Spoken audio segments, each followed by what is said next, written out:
것으로 다시 부드러운 것이다.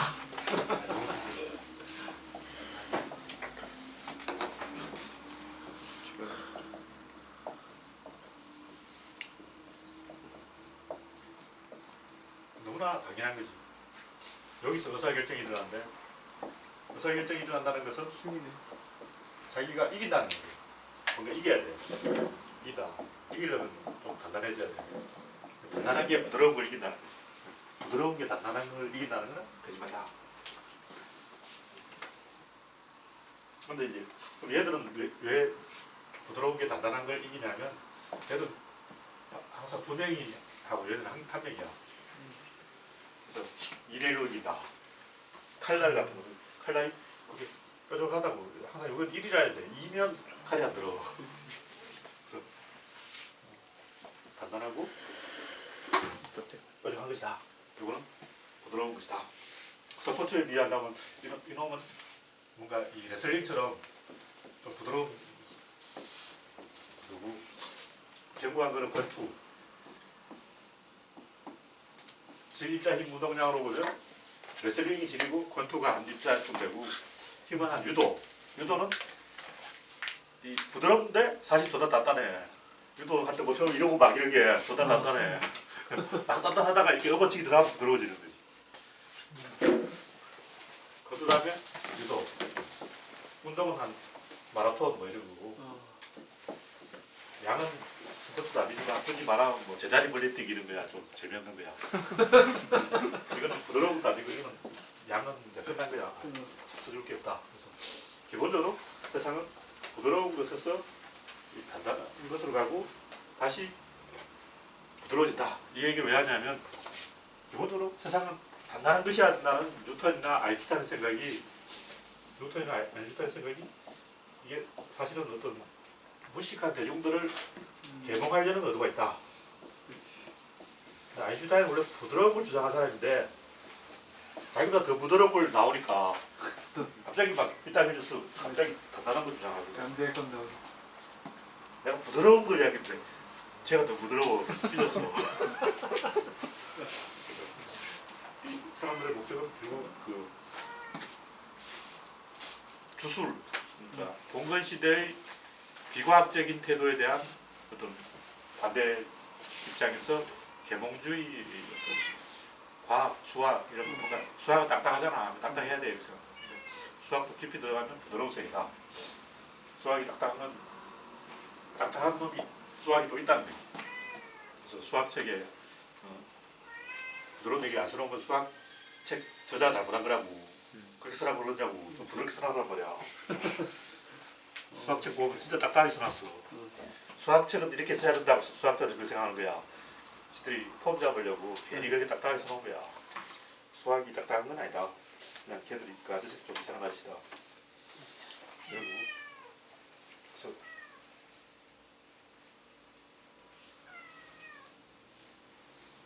이런 것은 변화를 설명하기 위해서 있다. 뭐 이런 거.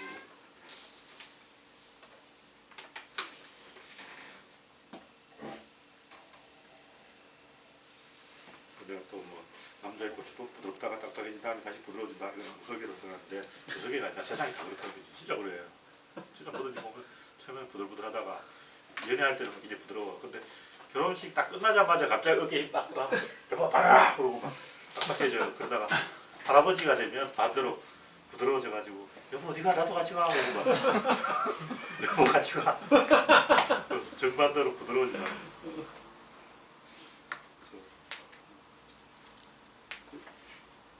일단 그 진흙으로 도자기를 구워도 처음 진흙은 부드럽다가 도자기를 구우면 단단해졌다가 그 도자기에다가 커피를 따를 때는 그런 동작들은 다시 부드러운 것이다. 그래서 그리고 의사결정이 일어나면 의사결정할 때는 그 순간만 딱딱하다는 거지. 그래서 조직에서도 공무원들이 제일 딱딱해. 얘들은 공무원들은 책임을 안 지고 해서 딱딱한 거야. 책임자는 부드럽다는 거지. 책임지는 거는 부드러운 것이다. 새누리당이 딱딱한 거는 뭐 법치주의 그러고 공권력 그러면서 딱딱해 보는 것은 걔들 자기들이 국가의 중간 관리자라고 본다고. 자기들이 왕으로 생각 안 하는 거야. 자기들은 중간 관리자다.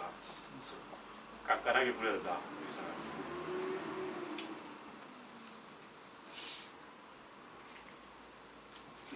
직관적으로 그 사람들이 하는 행동을 보고 저 사람이 딱딱하게 나오냐 부드럽게 나오냐 이거만 봐도 그 사람이 어떤 포지션에 있는지 알 수가 있다는 거예요. 그래서 딱딱하게 나온 놈은 무조건 쟤는 좀 아니다 하고 깔아야 된다.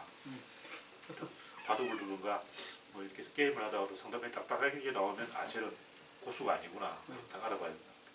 그 사람의 행동을 예측할 수 있다. 뭐 정도로 간단히 일부를 이야기하고 2부는 환발을 타도하는 얘기로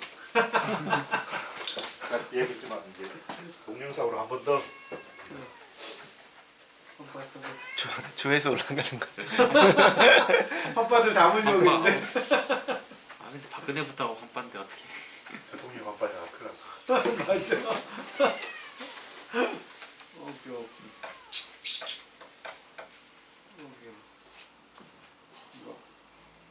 그래서 내가 그 원래는 쪽에 그렇게 관심이 있었던 건 아닌데 그 팟캐스트 녹음을 쭉 하다 보니까 이 역사 얘기가 좀 재밌다. 그래서 내가 주장하는 게 뭔가 역사의 관점, 역사 구조론이다. 역사 구조론. 역사 구조론의 관점에서 보면 구조라는 게 일이기 때문에 실제 어떤 일이나 어떤 일을 했냐 이거야. 일이 뭐냐면 제일 중요한 게 생산력이다. 그래서 또 하나는 그 의사소통 능력. 이건 종교다. 또는 이동 기술. 이거는 말, 배, 비행기, 철도 이런 거고 자동차 이런 거고. 여기 핵심은 야금 기술이다. 그리고 여기 또 하나 더 추가한다면 민주주의 이렇게 얘기합니다. 이건 의사결정 능력이다.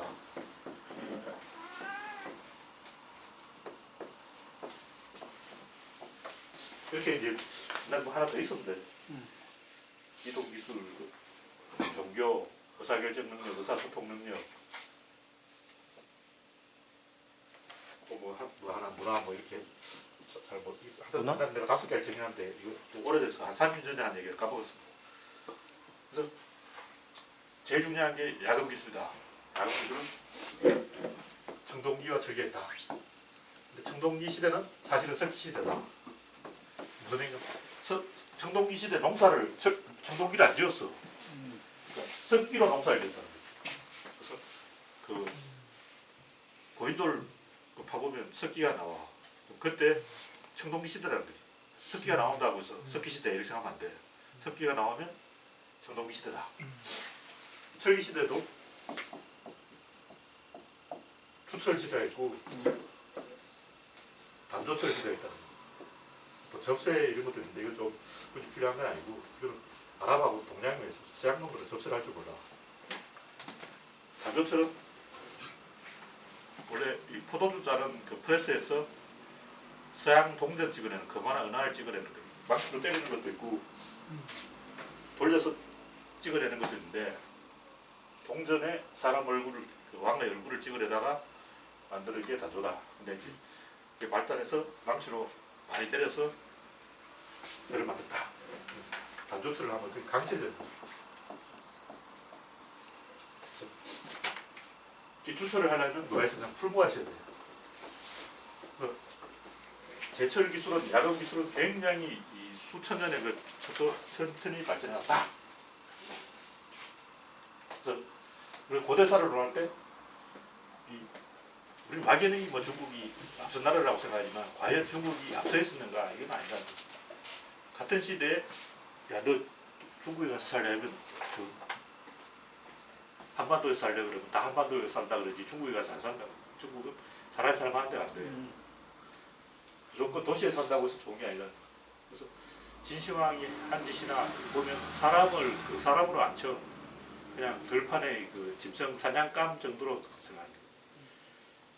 진시황보다 몽고라든가 바이킹, 외구, 마야 문명 그리고 그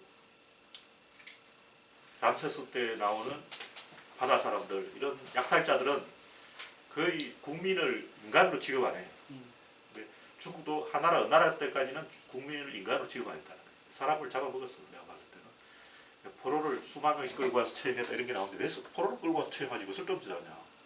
그거 보면 사람 잡아본 게 아닌가 이런 추측이 가능하다.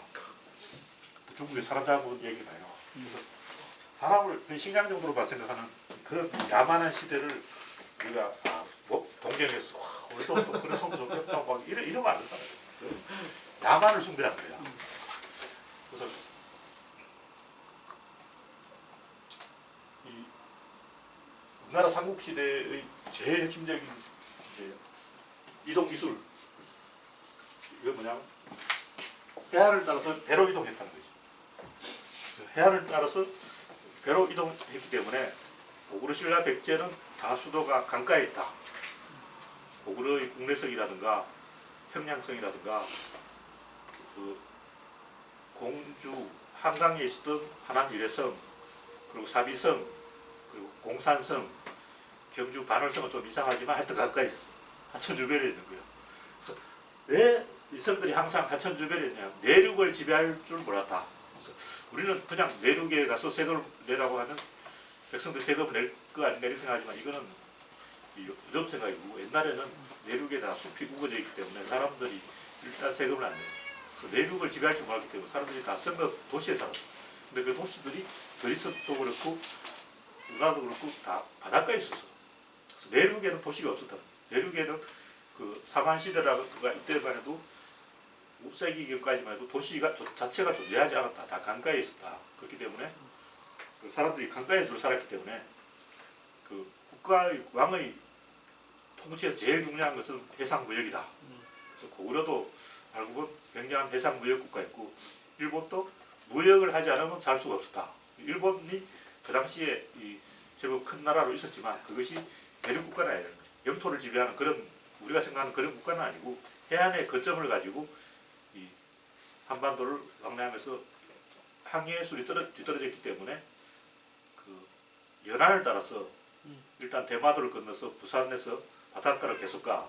그래서 나주 정도의 아마 임나일본부라고 주장되는 어떤 거점이 있었을 가능성이 있고 그리고 백제하고 연합해서 고구려 해안을 따라 중국으로 무역을 했는데 고구려도 무역국가였기 때문에 제권을 장악한다는 의미에서 외국을 용서하지 않았고 그것이 장보고까지 이어졌다 이렇게 볼 수 있는데 여기서 중요한 것은 우리는 이제 지도에다가 막 이렇게 여기 뭐 백제 땅, 여기 신라 땅, 여기 무슨 땅, 누구 땅 이렇게 막 색을 막 칠하고 이러는데 그거는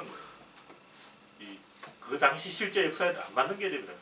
그 당시 유럽을 봐도 그리스나 로마는 다 그 소아시아 지역부터 바닷가에 도시가 있어. 바닷가에서 바닷가를 따라 그 무역을 하는데 예를 들면 트로이 같은 경우는 지중해가 이런 게 있다면 여기 팔레스타인 가자 지역이 본국이라고 여기 있던 사람들이 트로이에 와서 살았다고. 근데 트로이 사람들이 여기에서 수백 년간 공납을 바쳤어. 자기 종주국이라고. 로마의 침략을 당해서 나라가 망할 때도 공납을 바쳤어. 근데 우리는 이제 그걸 잘못 읽으면 여기도 트로이 사람이 있고 여기도 트로이 사람이 같은 나라네. 그럼 같은 색을 칠해버린다고. 이건 가짜라는 거지. 이게 하나의 거점, 해안의 거점만 있는 거예요. 그런 식으로 그리스 사람들은 소아시아 지역이나 지금 터키 서해안 그리고 지중해 전역에다 거점을 마련해놨어. 그래서 그런 다양한 해상 무역 거점이 있었기 때문에 중국도 한반도에 거점을 마련하려고 했을 것이고 백제나 일본도 거점을 마련하려고 했었고 고구려도 거점을 마련하려고 했었고 그런 식의 어떤 점과 점의 연결 이런 식으로 이 영토를 지배하는 게 아니라 거점을 지배하던 그런 시대가 사만시대이기 때문에 그러니까 우리나라로 치면 고구려 신라 백제 초기 5세기까지 그런 국가체제였기 때문에 우리가 그 당시의 역사를 가지고 납득을 못했어. 왜 이렇게 써놨지? 백제가 딱 여기인데 왜 저쪽에 백제 요소 지역에 백제의 거점이 있지? 이걸 납득을 못하는 거야. 좀 납득이 안 되니까 이렇게 쭉 색깔 칠해 여기 다 백제 땅 막 이런 식으로 막 이렇게 하다 보면 고구려까지 막 신라까지 이런 식으로 막 고구려 신라 백제가 중국에 있었다 막 이런 식으로 말도 안 되는 얘기인데 그 당시에는 해상 무역이 중요하기 때문에 바닷가에다가 거점을 마련하는 것은 굉장히 자연스러운 일이었다. 그리고 내륙을 지배하는 것은 중국밖에 없는 없는 중국만의 특이한 경우고 전 세계 모든 나라가 그 당시에는 해안 지역에 거점을 마련해 놓고 살았다. 그래서 지금 우리가 생각하는 그런 국가는 우리나라의 경우는 한반도 안에서는 광개토 대왕이 정복을 한 이후 5세기 이후라고 해요. 그리고 유럽은 거의 나폴레옹 시대 이후, 중국은 상당히 오래되기 때문에 진시황의 통일 이후 9년제를 시작하면서 그 내륙을 통제하는 그런 기술이 발달했다. 그래서 이런 새로운 그 기술 중심의 이동 기술, 야근 기술 이런 관점에서 보면 지금 우리가 알고 있는 그런 역사와는 완전히 다른 역사가 나옵니다. 그리고 고대에는 일단 이 땅에다가 이렇게 선을 그어놓고 색칠하면 안 돼. 그건 있을 수가 없는 거예요. 실제 그 영토를 지배하는 시대가 아니라 거점과 거점을 연결하는 이동로를 해안을 주변으로 이동로를 따라 연결하는 그런 시대였다. 그리고 이 철기 시대라고 해도 실제 거의 농사 기술이 없었기 때문에 농사를 지을 줄 몰랐어.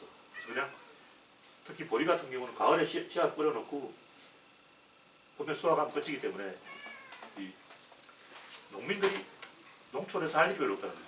뭐 하냐? 피라미드를 짓는 거예요. 그래서 만리장성을 쌓고 쓸데없는 짓을 하는 거예요. 그래서 지금 우리가 같이 1년에 8번 농사에 손이 가는 이런 것은 농사 기술이 발전한 근래의 일이다. 옛날에는 농사 기술이 굉장히 단순했어요. 그러니까 산다 불을 확 사질러 불을 확 사질른 다음에 이제 할머니가 지팡이를 쥐고 앞에 가. 그 지팡이 자국 구멍마다 뒤에 가는 막내가 씨앗을 넣어. 맨 뒤에 가는 아버지가 이렇게 밟아. 그걸 막 이렇게 구멍을 내오는 거야. 그럼 농사 끝이야. 이런 농사 끝. 아무도 안 해. 그래서 3포씩 경영을 했기 때문에, 농경을 했기 때문에 3년에 한 번씩 이렇게 불을 확 사지르고 그러니까 밭갈이를 안 하는 거지. 막 쟁기로 밭을 갈고 이런 게 없었다는 거지. 물론 그런 것도 일부 보급되어 있지만 이건 상당히 뛰어난 우수한 기술이고 신라 초기부터 그렇게 한 건 아니다. 이건 상당히 나중에 보급된 기술이다. 그리고 이제 고대와 중세를 가르는 기술은 그런 단조철이 보급되었느냐, 그리고 내륙을 지배할 수 있느냐, 이 기준이고, 그럼 중세를 특징 짓는 가장 중요한 건 서양인 기사의 등장. 기사라는 것은 이 야철 기술이 발전해서 프랑크 왕이 그 무쇠왕이라고 그러는데 모든 병사에게 쇠로 갑옷을 입혔어요. 그래서 그때 충격을 받죠. 옛날 그리스 로마는 다 구리로 갑옷을 입었는데 갑자기 무쇠로 갑옷을 만든 거지. 그게 아마 9세기가 그때 일어난 일이고 9세기 때부터 이제 서양은 중세가 시작된다.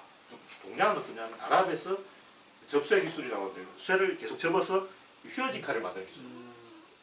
원래 칼은 이렇게 뾰족하다고. 그걸 찌르기만 하는 거야. 옆으로 딱 치면 딱 부러져. 근데 쇠를 망치로 때려서 접고 또 접고 또 접고 이렇게 한 수십 번 접으면 안 부러져. 이런 접쇠 기술이 발전한 게 이제 일본의 사무라이. 우리나라는 이걸 그 무예도 보통 그냥 신검이라고 그래서 뭐 고려 때부터 이런 접쇠 기술이 발달했다 이렇게 말하는데 통일신라 때까지만 해도 이런 휘어진 칼이 없었어. 뾰족한 칼을 가지고 칼 사. 그래서 여기에서는 칼을 뭐 5자루, 6자루 차고 있다 이런 말인데 이렇게 하면 칼이 부러지기 때문에 여러 자루 차고 있는 거예요. 중국도 보면 관우칼이 이렇게 휘어져 있거든. 근데 이 칼이 굉장히 넓고 무거워. 청정근을도 뭐 82건이라고 하잖아. 그렇게 무거운 칼을 썼다는 것은 뭐냐면 이렇게 접쇠를 할 기술이 없다는 거야. 그러니까 관우는 기술이 없는 거야.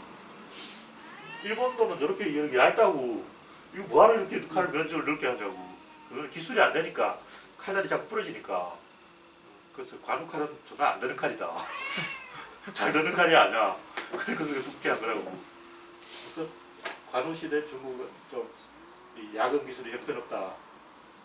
이런 걸 보면 그리고 또 특히 이제 우리나라 같은 경우는 활, 이렇게 휘어진 활. 이건 말 위에서 쏠 수 있는 활인데 이걸 쏠려면 말한장이 이렇게 돼 있어야 돼요. 근데 옛날 말한장은 진시황 말한장을 보면 그냥 이렇게 돼 있어. 뭐 없어. 이게 없어. 이게 없으면 말 위에서 이렇게 뒤로 못 쏴. 근데 활을 이렇게 뒤로 쏠 수가 있어야 되는데 이게 굉장히 중요한 거예요. 그냥 활을 왼쪽으로 못 쏘거든. 반드시 말을 이렇게 오른쪽으로 돌면서 왼쪽으로 쏴야 돼요. 근데 그렇게 하다 보면 말이 이렇게 뒤로 가버리기 때문에 그러니까 쏠 수 있는 방향이 제한돼 있어. 그 말이 왼쪽으로 가면 오른쪽으로 쏴야 되고 오른쪽으로 가면 왼쪽으로 쏴야 되고 이렇게 말이 오른쪽으로 가면 오른쪽으로 쏘거나 이건 불가능하다고. 그래서 말의 방향과 활의 방향이 항상 반대로 돌아야 되기 때문에 그 말을 이렇게 몰면서 활을 쏘다보면 이미 이렇게 뒤로 쏘게 돼 있어. 그러니까 적군이 이렇게 있다면 이렇게 돌아가는 거지. 그래서 이렇게 갈 때 한 방 쏘고 올 때 한 방 쏘는 거지. 그래서 두 방을 쏴야 되는데 그냥 이렇게 여기서 막 서서 쏘는 게 아니고 이렇게 쫙 이렇게 돌아가는 거라고. 근데 장기병끼리 충돌하면 안 되기 때문에 이렇게 잘 가야 돼. 잘못 가서 이 왼쪽으로 돌아버리 박아서 장기병끼리 교통사고 나서 다 죽어. 그래서 줄 맞춰서 이렇게 싹 돌아야 되는데 그럼 말 위에서 그냥 이렇게 쏘는 게 아니라 이렇게 뒤로 쏴야 되는데 고구려 벽화에 보면 뒤로 쏘는 게 나오잖아. 그게 제일 발달 땡겼어. 그래서 우리 사람들 야 우리 이거 할 줄 알지? 근데 저거 못하지? 하고 쏘는 거야. 그랬어. 걔들 항상 보면 뒤로 쏜다고.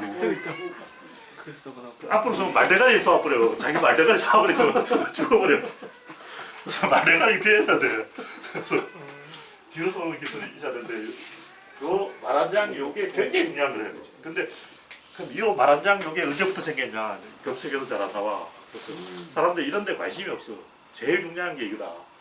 그리고 등자는 고구려는 한뭐 AD 2세기에 보급됐다고 보는데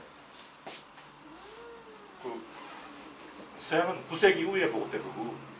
그리고 항해술도 항해 이동 기술 제일 중요한 항해인데 그 삼각도. 이 삼각도는 동양에서는 기본적으로 썼어. 그리고 키.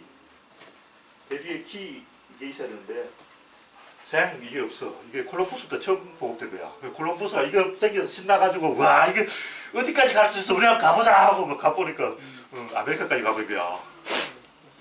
그 키에다가 이렇게 마름모코를 파란 더 키를 잘 조정하는데 이건 콜럼버스 때 있었는지 모르겠는데 아마 없었을 것 같아. 이건 중국에서 발명한 거고, 그리고 나침반 뭐 이렇게 온갖 이동 기술, 이 야근 기술, 그리고 말 타는 기술 이걸 가지고 역사를 이야기하는데, 일단 우리나라 황파들이 막 고조선이 막 대단하다 이래 하고 구체적인 기술을 가지고 이야기하는 거지. 이 기술이 언제 생겼냐? 이걸 보면 히타이트에는 주철이 이미 BC 한 1700년경부터 생겼고. 근데 히타이트만 할 수 있었어. 풀무가 없었어. 풀무는 한 BC 한 700년. 근데 중국은 거의 AD 왔어. 이 철제 야금 기술이나 이런 게 전해졌고, 거의 그 일단 또 사만 시대에 보면 쇠덩어리가 나오긴 하지만 쇠창이 없어. 그러니까 청동기 시대에도 철정 이래가 쇠가 나와. 청동기가 있는데 철이 있다는 거지. 근데 쇠창이 없다는 거지. 쇠창을 만들어 이게 안 부러져야 되는데 안 부러지면 단조를 할 줄 알아야 된다. 그래서 이 기술사 중심으로 역사를 보면 완전히 다른 관점에서 보게 되고, 그러면 고대사의 굉장히 많은 수수께끼가 풀린다는 거지. 그래서 일본이 우리나라의 무역 거점을 임나 일본부라고 해서 두고 있거나, 백제가 요서 지역에다가 어떤 무역 거점을 두고 있거나, 중국이 낙랑 지역을 이걸 무역 거점으로 쓰거나, 이건 굉장히 자연스러운 것이고, 그것을 영토의 지배라고 생각해서 지도에다가 줄 긋고 색칠하면 안 된다. 그 지도에 줄 긋고 색칠하면 미친놈이다. 유럽은 나폴레옹 이후에 지도에 줄 긋고 색칠하는 게 의미가 있고, 우리나라는 아시아는 좀 일찍부터 그게 시작됐지만 기본적으로 고대사 이 맞아요. BC에는 AD 이전에는 지도에 줄 거면 안 돼. 지도에다가 막 줄 거고 색칠하고 이거는 미친 새끼들이야. 정신병자들이야. 한파들이 지도 색칠하고 진짜 좋아해. 그래서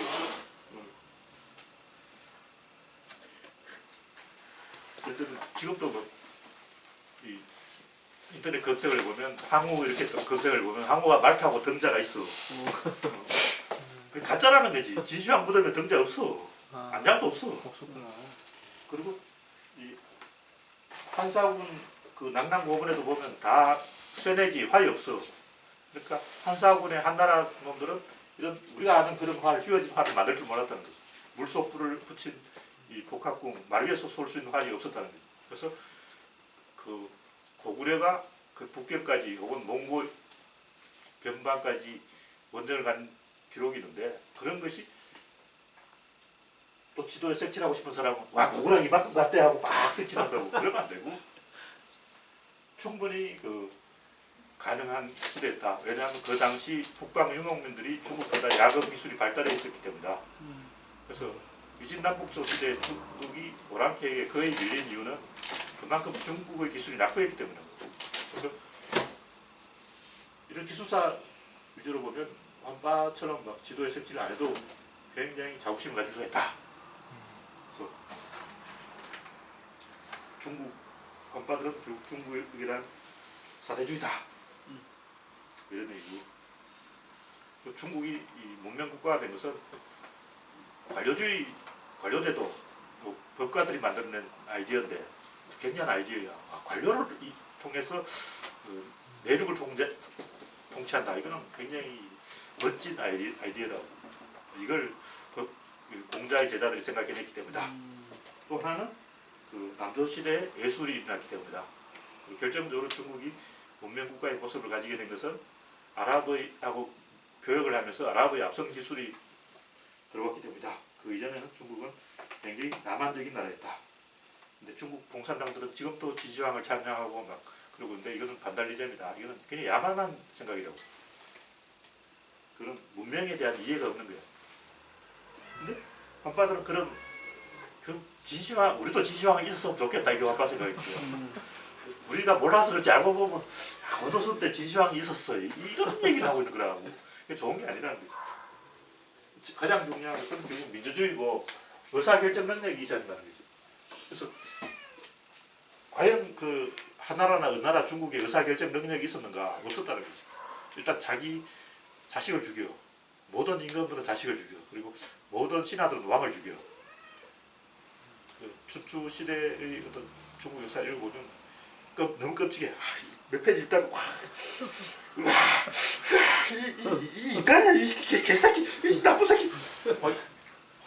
중국에 좀 훌륭하다는 임금이 제황공이라고. 이 양반이 좀 훌륭한 임금이야. 근데 다 먹어봤는데 사람 고기를 못 먹어봤어. 신하가 내 아들 뭐 보시겠습니까? 내 아들로 국을 끓여버리겠어. 이런 야만한 새끼들이 무슨 문명인들이야. 한심한 놈들이라고. 그런 그 수준이 낮았던 중국에 대한 숭배, 우리도 중국만큼 했다. 이런 건 바보 같은 소리고 역사를 냉정하게 기술사 위주로 봐야 된다. 그러면 서양도 별거 아니고 중국도 별거 아니다. 일단 서양 환상에서도 벗어나야 된다. 우리는 그리스 로마 이런 이야기 읽고 하다 보니까 와, 유럽은 대단한 나라구나 이렇게 생각하는데 그건 다 착각이다. 이 기록하는 놈이 설리대로 걔들이 기록을 많이 해놨는데 그 기록은 다 가짜의 사실. 그러니까 구라를 잘 치고야 넘어가면 안 된다는 거예요. 냉정하게 역사를 보면 서양이 동양을 별로 앞선 게 아니고 아까 얘기했듯이 그 말의 등자라든가 복합국이라든가 말한장 이런 기술은 우리가 더 서양보다 훨씬 더 앞서 있었다. 관료제도라든가 이런 거. 서양은 딱 하나 앞서 있었던 게 프레스, 커도주를 잡다보니 프레스를 생각했고 프레스에서 굉장히 많은 게 나왔어. 우리가 알고 있는 거의 모든 기술이 결국 프레스 기술에서 나왔다. 그리고 동양은 프레스가 없다 보니까 서양이 하고 격차가 벌어졌다. 이런 거고. 그래서 이 기술사 중심으로 보는 역사가 굉장히 재밌어요. 고대하고 중세하고 차이가 중세는 고대는 그 관우 장비 같은 뛰어난 무사가 필요가 없어. 무사 자체가 필요가 없는 거야. 그냥 왕이 이 군대만 100만 대군을 만들면 돼. 근데 중세는 무사들의 능력이 굉장히 중요시 된다는 거죠. 왜 갑자기 중세는 무사들이 힘을 쓸까? 쇠가 좋으니까 그럴 거야. 철이 무사가 아무리 자기 실력이 있어도 내가 칼싸움 고수다. 칼 한번 딱 쳤는데 칼이 또 부러져 버려. 그럼 아무 소용이 없잖아. 칼이 이게 안 부러져. 안 부러지는 좋은 칼이 나오니까 칼싸움을 잘하는 서양은 기사, 일본은 사무라이, 무사들이 힘을 쓰는 시대다. 이런 식으로 그 역사 고대 중세 이런 시대를 가름하는 근본적인 차이는 거의 대부분 기술에서 나온다는 거예요. 그런 일의 관점에서 역사를 보면 완전히 다른 시야가 있다. 자부심을 가져도 된다. 이런 대충 이 정도로 이야기하겠습니다. 조금 내가 이제 좀 덧붙여 얘기하면 오늘 우연히 알게 된 건데 기독교의 천국은 가는 게 아니라 오는 것이었다. 이것도 충격적인 사실. 엄밀하게 말하면 기독교는 천국이라는 개념이 없어. 예수 천국 하는 게 거짓말이야. 예수 천국이 아니고 예수 하나님의 나라. 그러니까 기독교의 모든 아이디어가 어디서 나오냐 하면 이집트에서 나왔다는 거죠. 이집트의 미라 신앙에서 피라미드 신앙에서 그 부활 신앙이 나왔고 부활 신앙은 우리가 죽어서 하늘의 나라에 가서 그 하늘에서 사는 게 아니라 예수님이 다시 부활해서 와서 왕이 돼. 지구의 왕이 되는 거야. 그럼 천국은 어디에 있냐면 지구에 생기는 거야. 그럼 하늘에 있는 그거는 뭐냐면 그건 아랍인들이 생각하는 거야. 아랍인들이 아마 불교 영향으로 불교의 극락, 천당 이런 걸 모방해서 하늘에 뭔가 나라가 있다. 하늘에 나라가 3개 있는데 뭐 첫 번째 나라, 두 번째 나라, 세 번째 나라 뭐 그냥 불교에서 무슨 도솔천, 후솔천 뭐 이런 거라고. 그래서 그 무슬림 주장에 의하면 그 코란에 의하면 천국에 가면 이 미녀 6명인지 7명인지 보좌를 받아. 근데 이제 그 남자의 여자는 미남 7명의 보좌를 받아. 그래서 남자는 미녀를 거느리고 여자는 미남을 거느리는데 테러리스트는 공을 세웠기 때문에 60명을 거느릴 수 있어. 미녀 60명 여기 올려서 지금 테러를 하고 그러는. 근데 이 아랍의 영향을 받아서 불교, 기독교에서도 뭐 파라다이스라든가 연옥 그리고 뭐 음부 잡다한 이상한 변형된 천국이 있는 거야. 엄밀하게 말하면 기독교의 천국은 파라다이스고 에덴 동산인데 다시 말해서 하늘에 무슨 나라가 있는 게 아니고 그냥 에덴 동산으로 가는 거야. 저 위에 가는 게 아니고 그냥 여기가 에덴 동산이 되는 거지. 근데 이제 이슬람교 영향으로 기독교에도 천국 아이디어가 상당히 스며들어서 뭐 연옥 개념, 뭐 음부 개념 이상한 게 있어. 연옥은 천국 갈 사람들이 좀 포로수용소 비슷하게 잡혀 있는 거야. 그게 대기소야 대기소. 근데 엄밀하게 말하면 순수한 기독교 논리로 그런 이제 이슬람 영향을 빼고 순수한 기독교 논리로는 죽으면 그냥 잠들어 있다가 예수님이 와서 깨우면 지구 인구가 200억이 되는 거야. 다 무덤에 있어서 할아버지 다 깨어나. 그래서 지구가 10,000원이 돼서 예수님이 부활하면 지구는 재앙이 납치다.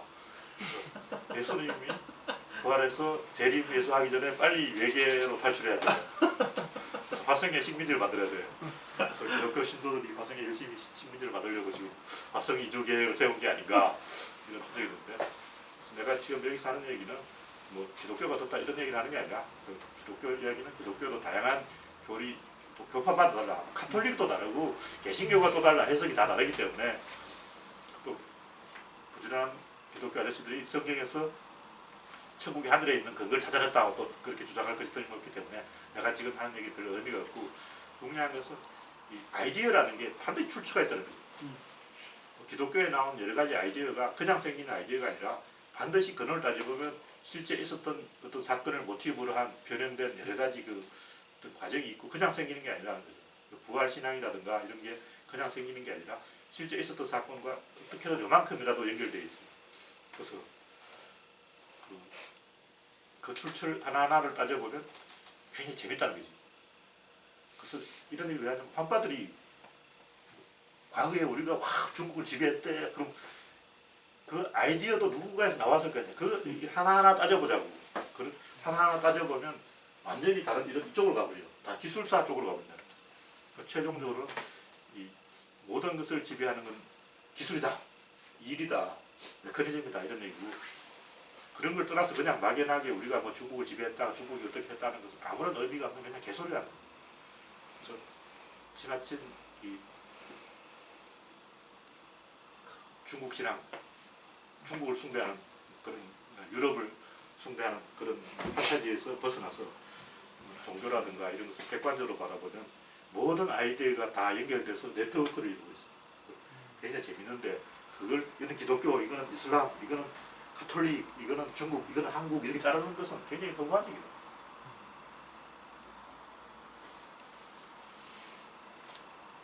중국이라는 개념도 모토독이 맞는 개념이에요. 지금 우리가 생각하는 중국은 근래 생긴 거고 청나라 때는 중국이 오랑캐 지배를 받았죠. 그러니까 중화가 망했어. 그래서 우리나라가 중화가 된 거야. 그런 거 같아요. 중화가 사라졌어. 우리가 중화가 된 거지. 그러니까 사대주의라는 게 노화 사상이라는 게 중국을 섬기는 사상이 아니라 중국이 없어져 버렸어. 우리가 중국이 돼서 발상의 전환을 해요. 다른 관점에서 봐야지. 그래서 객관적으로 보면 굉장히 재미가 있고 내용이 풍부해요. 할 얘기가 많아. 할 얘기가 잔뜩 있는데 그런 많은 이야기거리를 빼놓고 그 황당한 완파 이야기하는 거는 재미가 없는데 지금 우리나라는 대통령이 완파가 돼서 큰일 났다. 그래서 완파 사상에서 벗어나서 객관적으로 보면 재미가 있을 뿐만 할 얘기가 많기 때문에 객관적으로 보자 이런 얘기.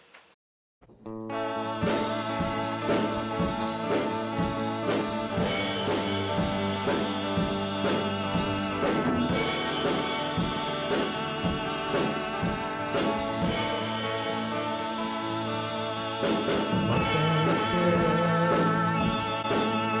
I say to say